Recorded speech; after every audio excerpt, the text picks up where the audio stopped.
Oh, the uh the latte art has come a long way, right?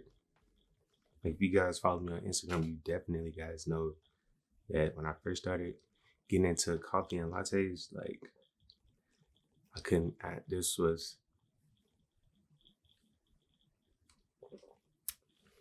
impossible. But we're all good. And also the vlogs are back. So if you guys have been here on the channel for a minute now, you guys know that I broke my old previous mic that I had, which was the Rode Video Micro. How I broke it, I don't know. Everything was working fine one day, and then 2 days later, there's no audio coming from the mic on videos that I recorded. So yeah, it left us, without a few vlogs for a couple weeks. And yeah, but now we're back, got a new better mic.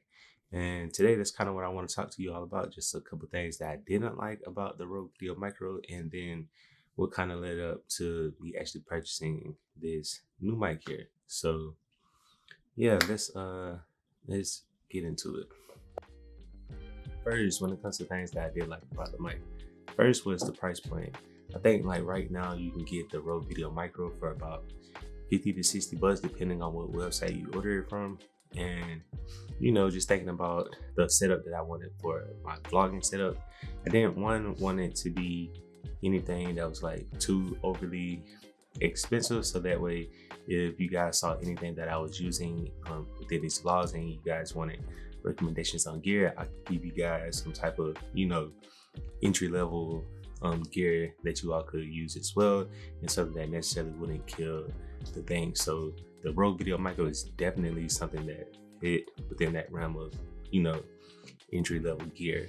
Then the second thing that I actually liked and appreciated about the mic was the form factor. If you guys have ever seen the Rode Video Micro, that is definitely probably what the smallest mic that Rode makes. Having that set up along with the EOSR was something that personally I enjoyed, because I wanted my vlog setup to be something that was very compact, very lightweight, and the Rode Video Micro definitely helped out with that. Now, a third thing that I actually enjoyed about the mic, which at first I just necessarily didn't really pay attention to, but when actually buying that microphone, Rode sends you the dead cat or the windscreen as the whole bundle. So once you buy it, you get the windscreen along with the mic. So in comparison to some of their other brands of mics or series of mics, you typically have to buy the dead cat as a separate accessory. Now, the fourth thing I liked about the mic, which is probably the most important aspect to me, is that the microphone actually ran off the battery power of my camera. So I didn't have to worry about any changing out any batteries or charging the mic. Once I plugged the mic into the camera, the mic was on. Once it was unplugged, it's off. So there's nothing else to worry about. If it's plugged in, you're good to go. If it's not, plug it in. So being able to have a microphone that actually ran off the battery power of my camera was definitely a plus. So now let's talk about some of the things that I didn't enjoy.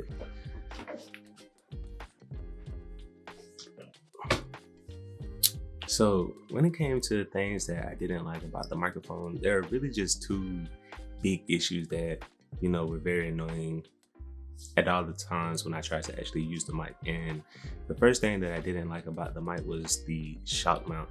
Now, I don't know if this was a reason of poor build quality, or if the actual microphone was just too heavy for the shock mount, but in times when actually using the microphone, the microphone would tilt or lean forward, like slouched over.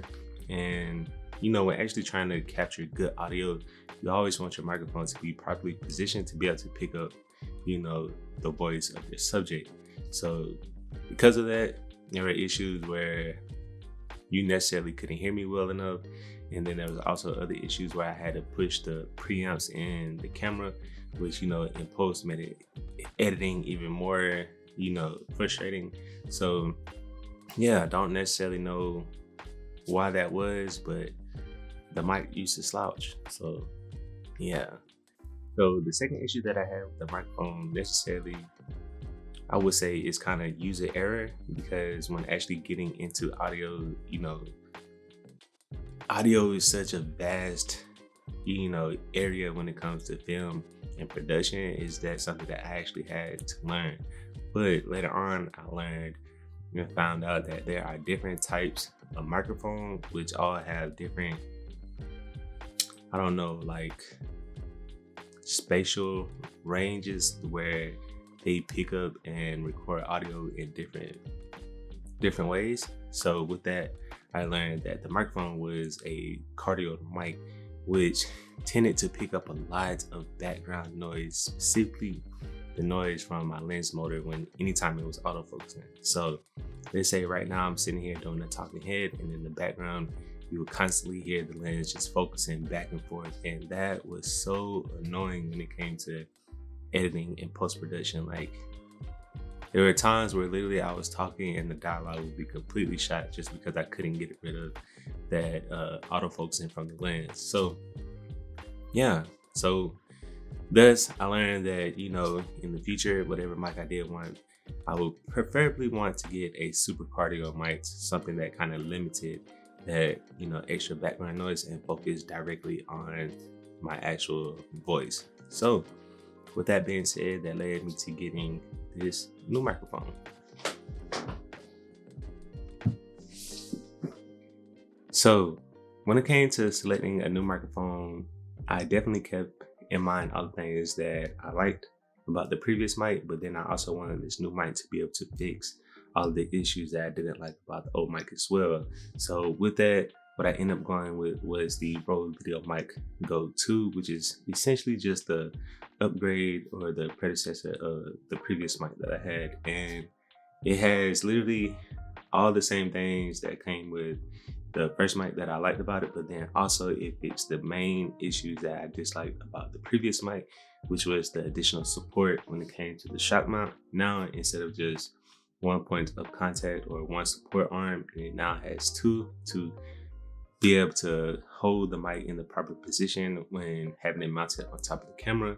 And now this microphone is also a super cardio mic, which allows the microphone to kind of eliminate more of the background noise and focus more directly onto my voice.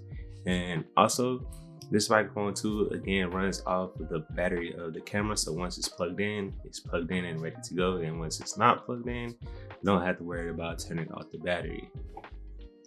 All right, so yeah, that'll do it for today's vlog. We're back going with these again. So yeah, if you guys enjoyed today's video, make sure to hit that like button. And if you aren't already, please consider subscribing to the channel with post notifications on, so that when these vlogs or other tutorials, documentaries, shorts, or whatever the case may be goes live here on the channel, you will be notified. So yeah, I see you all in the next one. Peace.